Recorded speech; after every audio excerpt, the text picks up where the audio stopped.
Halo, perkenalkan nama saya Niwayan Sudiantari, NIM P0712421920, Prodi Sarjana Terapan Kebidanan Poltekkes Kemenkes Denpasar. Saya membuat video untuk memenuhi salah satu tugas mata kuliah, yaitu Etika Profesi dan Perundang-undangan. Ada 3 pokok bahasan yang akan saya sampaikan dalam video ini, yaitu Kode Etik Profesi Kebidanan, belajar sepanjang hayat, dan karakter bidan yang dapat meningkatkan profesionalisme dalam praktik kebidanan. Untuk itu, selamat menyaksikan. Bidan adalah seorang perempuan yang lulus dari pendidikan bidan, yang terakreditasi, memenuhi kualifikasi untuk diregister, sertifikasi, dan atau secara sah mendapat lisensi untuk praktik kebidanan, yang diakui sebagai seorang profesional yang bertanggung jawab, bermitra dengan perempuan dalam memberikan dukungan, asuhan, dan nasihat yang diperlukan selama masa kehamilan, persalinan, dan nifas, memfasilitasi kelahiran atas tanggung jawabnya sendiri, serta memberikan asuhan kepada bayi baru lahir dan anak. Dalam memberikan pelayanan, bidan selalu berpedoman pada kode etik bidan yang berlaku khususnya di Indonesia. Untuk itu, saya akan menjelaskan tentang Kode Etik Profesi Bidan.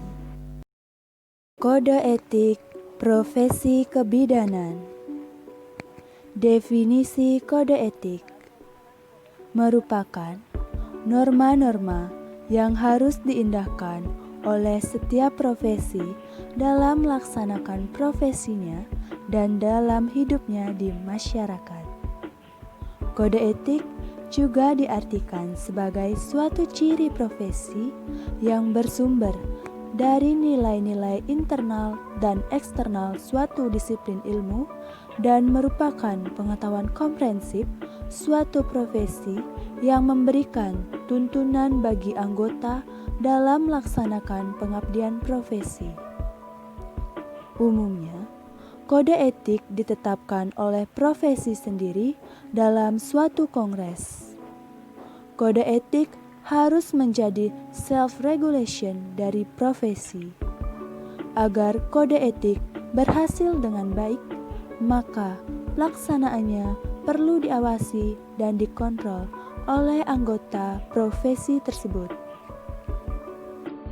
Adapun dimensi kode etik, yaitu anggota profesi dan klien atau pasien, anggota profesi dan sistem kesehatan, anggota profesi dan profesi kesehatan, dan sesama anggota profesi.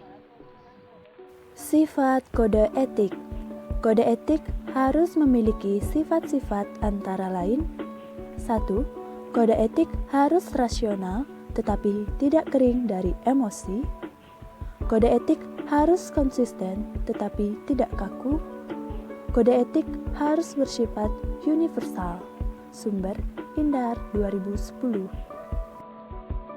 Berikutnya, adapun fungsi dari kode etik: memberi panduan dalam membuat keputusan tentang masalah etik, menghubungkan nilai atau norma yang dapat diterapkan dan dipertimbangkan dalam memberi pelayanan, merupakan cara untuk mengevaluasi diri, menjadi landasan untuk memberi umpan balik bagi rekan sejawat, menginformasikan kepada calon bidan tentang nilai dan standar profesi, menginformasikan kepada profesi lain dan masyarakat tentang nilai moral.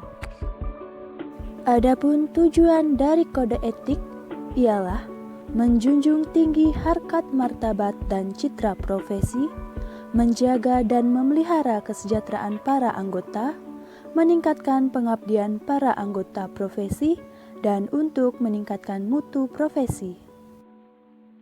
Prinsip kode etik bidan di antaranya menghargai otonomi, melakukan tindakan yang benar, mencegah tindakan yang dapat merugikan, bersikap adil, menjelaskan dengan benar, menepati janji yang telah disepakati, dan menjaga perasaan. Kode Etik Profesi Bidan Indonesia. Kode etik profesi bidan merupakan nilai internal dan eksternal suatu disiplin ilmu dan merupakan pernyataan komprehensif profesi bidan yang memberikan tuntunan bagi anggota dalam pelaksanaan pengabdian profesi. Kode etik profesi bidan juga merupakan suatu pedoman dalam tata cara dan keselarasan dalam pelaksanaan pelayanan profesional bidan.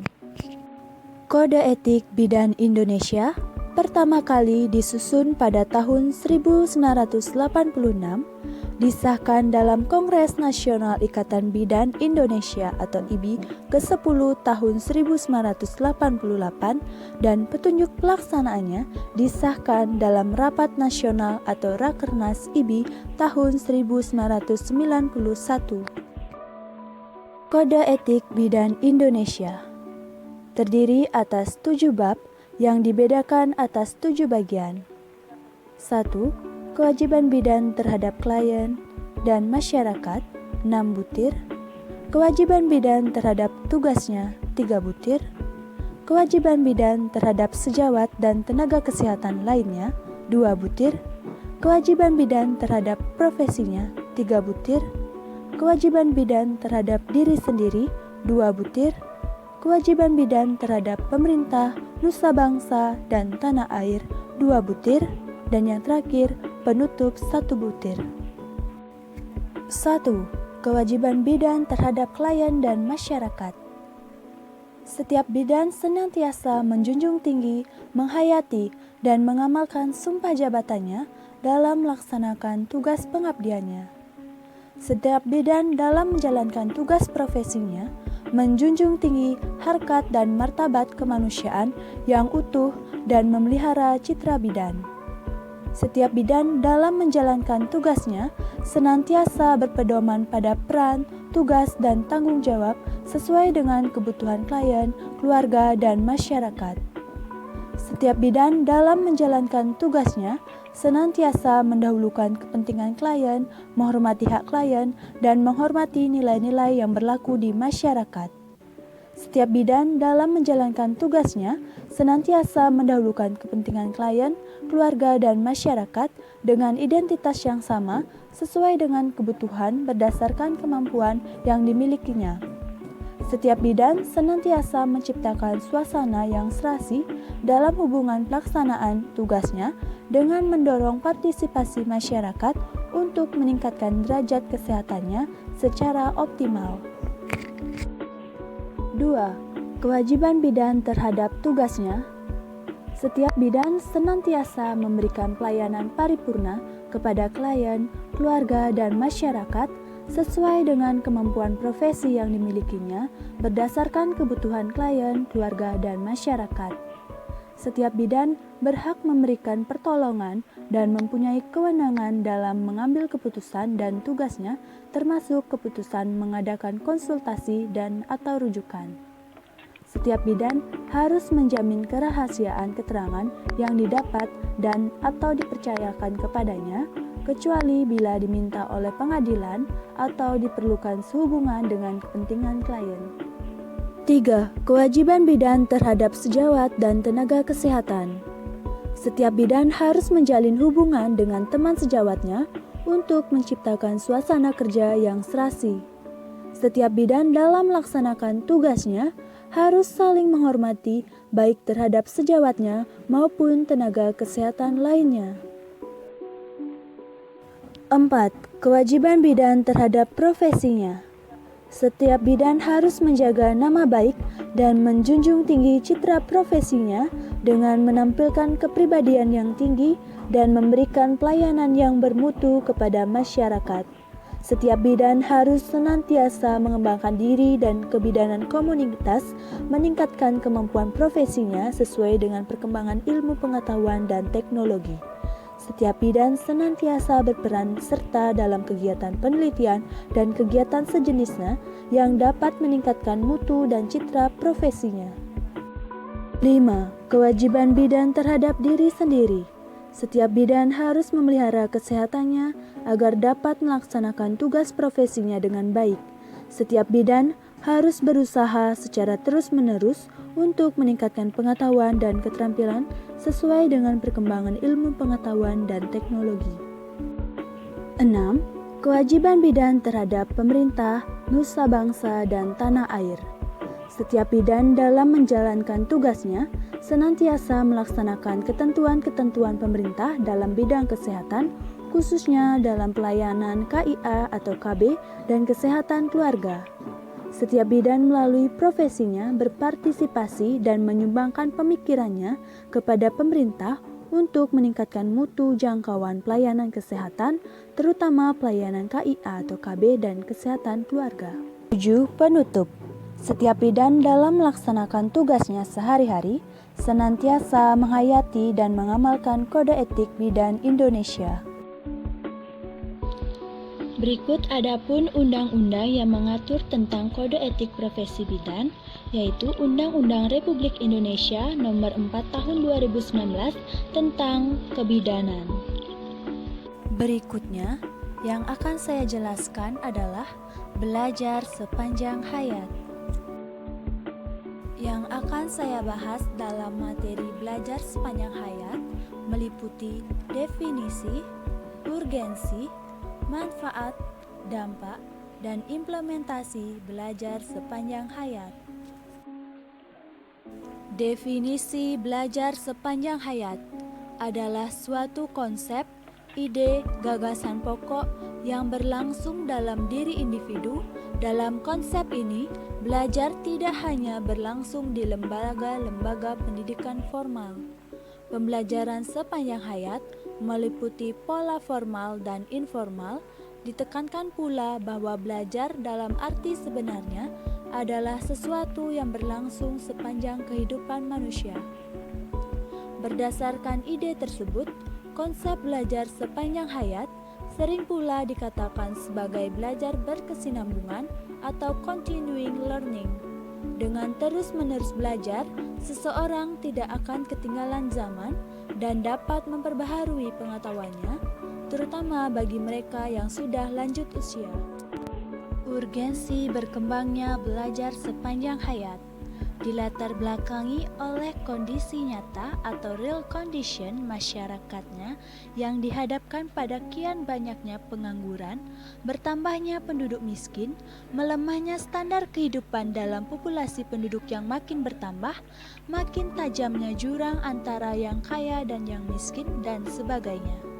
Kondisi tersebut menjadi inspirasi kunci atau key inspiration bagi berkembangnya belajar sepanjang hayat melalui pengembangan potensi manusia atau the development of human potential. Adapun aspek tentang urgensi belajar sepanjang hayat. 1. Aspek filosofis, manusia sebagai makhluk pribadi, sosial, susila. 2. Aspek psikofisis, manusia merupakan kesatuan antara potensi-potensi dan kesadaran rohaniah, jasmaniah, dan baik alamiah maupun sosial budaya. 3. Aspek sosio-budaya. 4. Aspek ekonomis. 5. Aspek politis. Dan 6. Aspek teknologis. Manfaat belajar sepanjang hayat. Program belajar sepanjang hayat memberikan kesempatan belajar secara wajar dan luas kepada setiap orang sesuai dengan perbedaan minat, usia, dan kebutuhan belajar masing-masing. Kesempatan ini merupakan peluang yang dapat dimanfaatkan untuk belajar seperti program-program kegiatan belajar kelompok atau group learning, kegiatan belajar perorangan individual learning, dan kegiatan belajar melalui media massa. Dampak belajar sepanjang hayat. Dampak belajar sepanjang hayat bagi seseorang atau individu dapat dilihat dari meningkatnya kebermaknaan seseorang dalam kehidupan dirinya, keluarga, dan lingkungan masyarakat. Kebermaknaan diri berarti memiliki kemampuan untuk menjadi diri sendiri, bersifat mandiri, dan memiliki kemampuan untuk menentukan jalan hidupnya sendiri. kebermaknaan di atas berdampak pada sikap dan perilaku serta harapan yang lebih positif dari peserta didik, baik yang menyangkut diri sendiri maupun yang menyangkut sistem sosial budaya. Sikap, perilaku, dan harapan tersebut dapat dilihat dari 3 dimensi, yaitu perubahan pada kebiasaan diri untuk menjadi pembelajar secara terus-menerus, perubahan dalam cara pandang terhadap lingkungan sekitar, dan perubahan pandangan terhadap masa depan yang lebih optimis. Implementasi program belajar sepanjang hayat Good Practice merujuk pada penampilan atau performance setiap jenis program, dilihat dari gambaran struktur program, kandungan materi setiap program, prosedur atau tahapan implementasi program, strategi implementasi, employabilitas lulusan, tindak lanjut program, struktur dan kualifikasi tenaga pendidik dan kependidikan, serta pembiayaan program belajar sepanjang hayat yang memadai. Implementasi program belajar sepanjang hayat memerlukan dukungan kebijakan yang bersifat holistik dan komprehensif pada semua hierarki kebijakan dan kelembagaan, sehingga mendorong tumbuhnya budaya belajar sepanjang hayat yang menjurus pada terbangunnya masyarakat belajar. Belajar sepanjang hayat harus menjadi landasan pokok dalam setiap penyelenggaraan program pendidikan di Indonesia. Program belajar sepanjang hayat harus mengedepankan pengembangan potensi manusia, development of human potential, sebagai inspirasi pokok dalam penyelenggaraannya. Program belajar sepanjang hayat pada semua jalur pendidikan harus mempertimbangkan pengembangan sistem akreditasi atau accreditation, penggunaan teknologi atau teknologi issue, terintegrasi dalam penyelenggaraannya, integration, memperhatikan mutu, quality, dan didukung oleh pembiayaan yang memadai, finance. Lembaga atau satuan pendidikan sepanjang hayat, terutama pada jalur pendidikan non-formal, harus dibina, diawasi, dihidupi, dan dibiayai tidak hanya dalam dimensi program, namun juga dari segi fasilitas, tempat, sarana, dan prasarana. Materi terakhir yang akan saya sampaikan adalah karakter bidan yang dapat meningkatkan profesionalisme dalam praktik kebidanan. Adapun pokok bahasan, bidan sebagai suatu profesi, karakteristik profesi, pengertian profesional, profesionalisme jabatan bidan, bidan sebagai profesi memiliki ciri-ciri tertentu, syarat bidan sebagai jabatan profesional. Realitas staf atau kolega adalah memegang teguh komitmen terutama pada pasien. Ada beberapa unsur pelayanan kesehatan. Pelayanan berlandaskan sikap kemampuan profesional, ditujukan untuk kepentingan yang menerima. Pelayanan yang diberikan serasi dengan pandangan dan keyakinan profesi, memberi perlindungan bagi anggota profesi. Profesi adalah pekerjaan yang membutuhkan pelatihan dan penguasaan terhadap suatu pengetahuan khusus. Suatu profesi biasanya memiliki asosiasi profesi, kode etik, serta proses sertifikasi dan lisensi yang khusus untuk bidang profesi tersebut. Bidan sebagai suatu profesi. Bidan mempunyai tugas yang unik, yaitu 1. Selalu mengedepankan fungsi ibu sebagai pendidik bagi anak-anaknya. 2. Memiliki kode etik dengan serangkaian pengetahuan ilmiah yang didapat melalui proses pendidikan dan jenjang tertentu. 3. Keberadaan bidan diakui memiliki organisasi profesi yang bertugas meningkatkan mutu pelayanan kepada masyarakat. 4. Anggotanya menerima jasa atas pelayanan yang dilakukan dengan tetap memegang teguh kode etik profesi.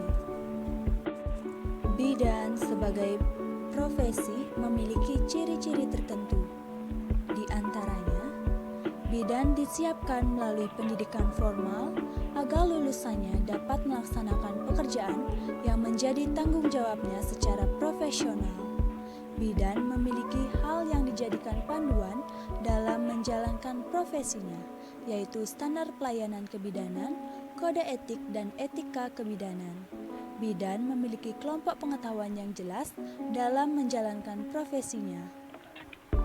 Bidan memiliki kewenangan dalam menjalankan tugasnya. Bidan memberi pelayanan yang aman dan memuaskan sesuai dengan kebutuhan masyarakat. Bidan memiliki organisasi profesi.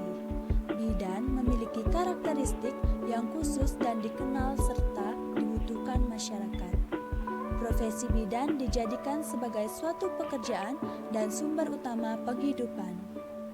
Profesional dapat diartikan memberi pelayanan sesuai dengan ilmu yang dimiliki dan manusiawi secara utuh, penuh tanpa mementingkan pribadi, melainkan mementingkan kepentingan klien, serta menghargai klien sebagaimana menghargai diri sendiri. Kriteria-kriteria perilaku profesional. Karakter yang harus dimiliki seorang bidan yaitu sehat jasmani rohani, berpenampilan menarik, kejujuran, cerdas, peduli, dan tangguh. Profesionalisme jabatan bidan. Bidan tergolong jabatan profesional. Jabatan dapat ditinjau dari dua aspek, yaitu jabatan struktural adalah jabatan yang secara tegas ada dan diatur berjenjang dalam suatu organisasi. Jabatan fungsional adalah jabatan yang ditinjau serta dihargai dari aspek fungsinya yang vital dalam kehidupan masyarakat dan negara. Berikutnya, ada syarat bidan sebagai jabatan profesional. 1. Memberi pelayanan kepada masyarakat yang bersifat khusus atau spesialis. 2. Melalui jenjang pendidikan yang menyiapkan keberadaannya diakui dan diperlukan masyarakat. Mempunyai peran dan fungsi yang jelas, mempunyai kewenangan yang disahkan atau diberikan oleh pemerintah, memiliki organisasi profesi sebagai wadah, memiliki kode etik bidan, memiliki etika bidan, memiliki standar pelayanan, memiliki standar praktik, memiliki standar pendidikan yang mendasari dan mengembangkan profesi sebagai kebutuhan masyarakat, memiliki standar pendidikan berkelanjutan sebagai wahana pengembangan kompetensi. Dan berikutnya, adapun tanggung jawab profesional seorang bidan. 1. Menjaga agar pengetahuannya tetap up to date, terus mengembangkan keterampilan dan kemahiran agar bertambah luas, serta mencangkup semua aspek peran seorang bidan. 2. Mengenali batas-batas pengetahuan, keterampilan pribadinya, dan tidak berupaya melampaui wewenangnya dalam praktik klinik. 3. Menerima tanggung jawab untuk mengambil keputusan, serta konsekuensi dari keputusan tersebut. 4. Berkomunikasi dengan tim kesehatan lainnya, baik dokter maupun perawat, dengan rasa hormat dan martabat. 5. Memelihara kerjasama yang baik dengan staf kesehatan dan rumah sakit, pendukung untuk memastikan sistem rujukan yang optimal. 6. Melaksanakan kegiatan pemantauan mutu yang mencangkup penilaian sejawat, pendidikan berkesinambungan, mengkaji ulang kasus audit maternal atau perinatal. 7. Bekerja sama dengan masyarakat tempat bidan praktik, meningkatkan akses dan mutu asuhan kebidanan. Dan yang terakhir, menjadi bagian dari upaya meningkatkan status wanita, kondisi hidup, dan menghilangkan praktik kultur yang sudah terbukti merugikan kaum wanita. Baik, sekian video dari saya. Semoga bermanfaat bagi kita semua. Mohon maaf jika ada kesalahan. Terima kasih.